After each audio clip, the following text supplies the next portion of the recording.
अंग्रेजी में कहावत सुनी होगी कि the Rome was burning and the Nero was singing, but here the situation is the Bengal is drowning and Mamata ji is dancing. ये दोनों पिक्चर्स अवेलेबल है और ये हर भारतीय को, हर बंगाली को हृदय को चीरने वाला है। और मैं विनम्रता से कह सकता हूं कि जिस प्रकार की घटनाएं, हिंसाएं बंगाल में दिखाई पड़ रही हैं, ये श्री अरविंदो का बंगाल नजर नहीं आता।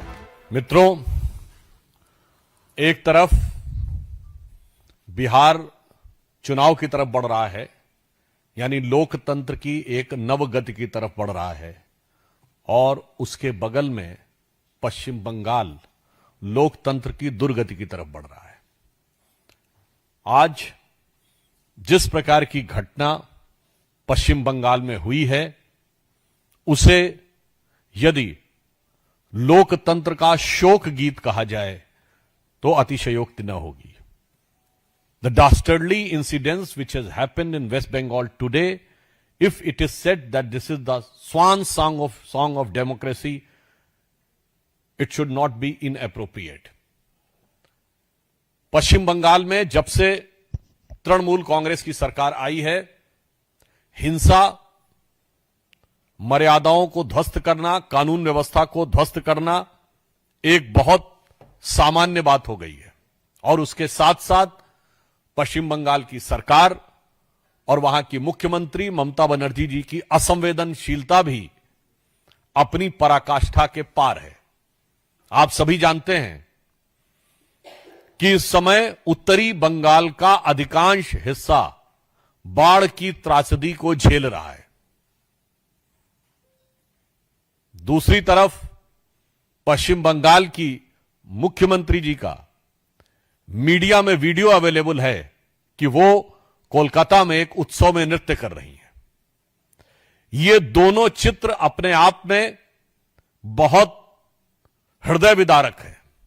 इससे पूर्व भी दुर्गा पूजा के दौरान 12 लोग इलेक्ट्रिसिटी के शॉक से मारे गए, परंतु उसके बावजूद भी सरकार के चेहरे पर शिकन नहीं आई और सारे उत्सवों में सहभागिता यथावत रही। अभी जो स्थिति है उत्तरी बंगाल में 28 लोगों के मृत्यु के समाचार और हजारों लोगों के बेघरबार होने की स्थितियां हैं। एक तरफ भारतीय जनता पार्टी के सभी नेता, सांसद और विधायक उन बाढ़ पीड़ितों की सेवा के लिए अपनी अपनी क्षमता अनुसार जी जान से लगे हुए हैं।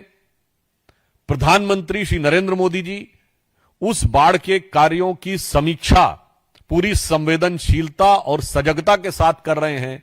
दूसरी तरफ तृणमूल कांग्रेस की नेत्री न सिर्फ जिस प्रकार के वीडियो में नृत्य करती हुई दिख रही, वो तो एक पक्ष है, परंतु सेवा कार्य में जुटे हुए हमारे नेताओं पर जिस ढंग का कातिलाना और हिंसक हमला हुआ है, वो अपने आप में बहुत दुखद और बहुत खतरनाक है।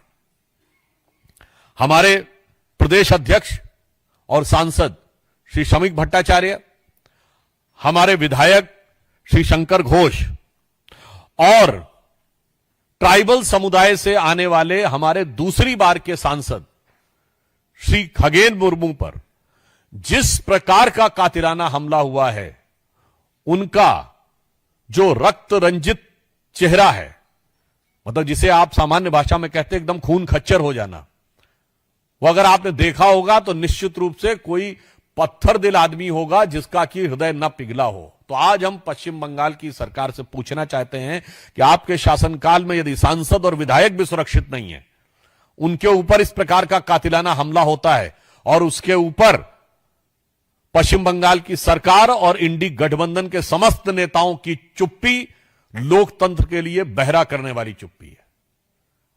मैं कह सकता हूं this is the defining silence for democracy if all those INDI alliance members and Trinamool Congress remain silent on this.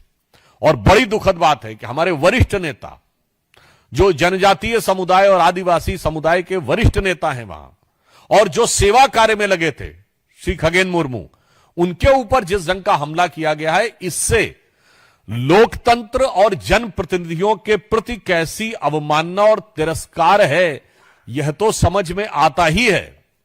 परंतु साथ ही साथ जनजातीय समुदाय, ट्राइबल समुदाय के लिए किस प्रकार की अवमानना और तिरस्कार पश्चिम बंगाल की सरकार में है, यह भी समझ में आता है। और यह कोई पहली बार नहीं हुआ है। आपको ध्यान हो, संदेश खाली में उस अत्याचार की शिकार अधिकांश महिलाएं जनजातीय समुदाय से थी, और किस निर्लज्जता पूर्वक उनके अपराधी को बचाने का प्रयास किया गया। अभी कुछ दिन पहले का एक वीडियो अवेलेबल है, मैं तो प्रश्न पूछना चाहूंगा। उस वीडियो में दिखता है कि एक जनजातीय कार्यक्रम में ममता बनर्जी जी ग्लव्स पहन के डांस कर रही हैं। तो मैं पूछना चाहता हूं कि आप ये ग्लव्स पहन के डांस क्यों कर रही थी? किस कारण से आपने उन महिलाओं के साथ डांस करते हुए ग्लव्स पहना था? क्या आपके मन में कोई उनके प्रति हेय भाव है जिस कारण से ऐसा किया? इस प्रकार का पब्लिक डोमेन में अवेलेबल है। इससे पूर्व जब भारत की राष्ट्रपति द्रौपदी मुर्मू जी राष्ट्रपति पद की उम्मीदवार थी, तो प्रश्न उठता है कि पहली बार एक ट्राइबल समुदाय की महिला भारत की प्रथम नागरिक बनने जा रही थी, तो उस समय सारे इंडी गठबंधन में से उनके विरुद्ध ये जानते हुए भी कि हार तय है, प्रत्याशी उतारने का निर्णय तृणमूल कांग्रेस ने क्यों लिया? श्री यशवंत सिन्हा जी तृणमूल कांग्रेस के उम्मीदवार थे, और आज हमारे जनजातीय समुदाय के वरिष्ठ नेता और दूसरी बार के सांसद, यद्यपि उनके पास सुरक्षा भी थी, उसके बावजूद तृणमूल कांग्रेस के लोगों ने जिस ढंग से हमला करके उनके ऊपर कातिलाना और हिंसक हमला किया है, यह दर्शाता है कि पश्चिम बंगाल का शासन निर्लज्ज और निष्ठुर दोनों हो गया है। और इससे मैं कह सकता हूं कि आप सबने वो अंग्रेजी में कहावत सुनी होगी कि the Rome was burning and the Nero was singing. But here the situation is, the Bengal is drowning and Mamta ji is dancing.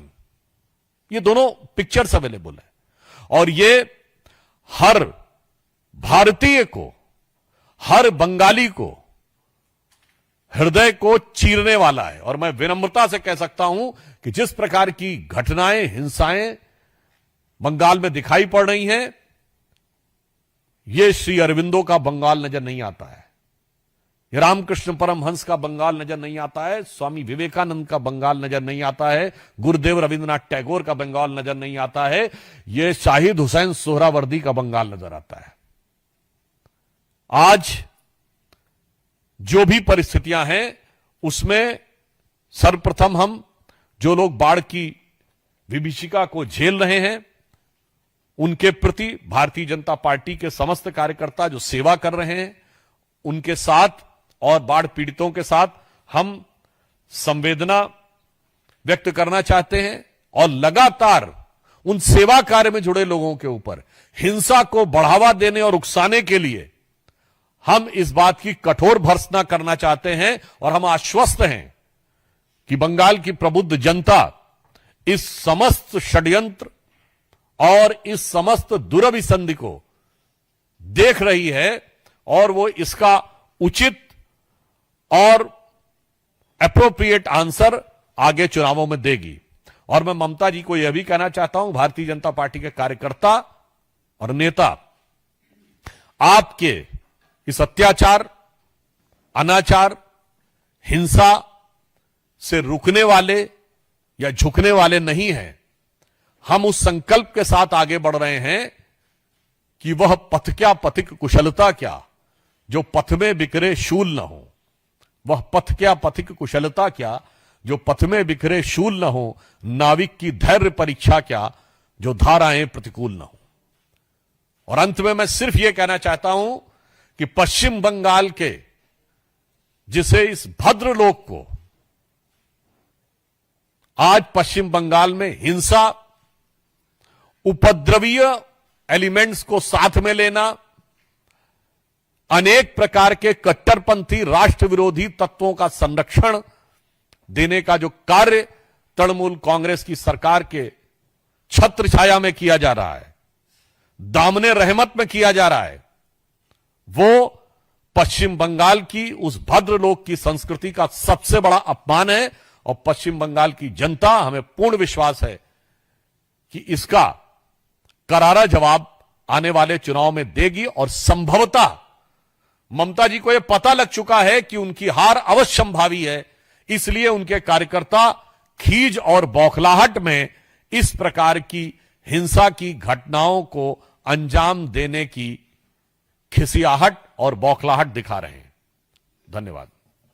आपका इस विषय से संबंधित कोई प्रश्न हो तो? सर, 2019 के लोकसभा चुनाव से देख रहे हैं, विधानसभा चुनाव और लगातार जो बीजेपी के नेता हैं, कार्यकर्ता हैं, हिंसा का शिकार पश्चिम बंगाल में होते रहे। तो आपका कहना है कि इसमें भी सीधे टीएमसी के कार्यकर्ताओं ने हमला किया है, ये आरोप है, और विकल्प क्या है बीजेपी के पास की राष्ट्रीय शासन तक की मांग? तो देखिए, बहुत स्पष्ट बात यह है कि यदि सांसद के ऊपर इतना बड़ा हमला होता है तो बगैर राजनीतिक संरक्षण के नहीं हो सकता। This is a clear cut political violence, और यह जग जाहिर सत्य है। इसके बारे में कोलकाता उच्च न्यायालय के कई टिप्पणियां भी अवेलेबल हैं कि 2021 के चुनाव के बाद जो हिंसा हुई थी वो सीधे सीधे राजनीतिक कार्यकर्ताओं के द्वारा की गई है। तो मुझे लगता है इस विषय में पूरी पृष्ठभूमि देखते हुए कोई शक की गुंजाइश नहीं रहती। पुनः मैं कहना चाहता हूं कि यदि जनप्रतिनिधि, सांसद और ट्राइबल सांसद के ऊपर प्रदेश अध्यक्ष पे, विधायक पे हमला होता है तो आप इसे सामान्य लॉ एंड ऑर्डर की बात नहीं कर सकते। यह बिल्कुल तय है कि वह राजनीतिक संरक्षण या राजनीतिक निर्देश के तहत हो रहा है।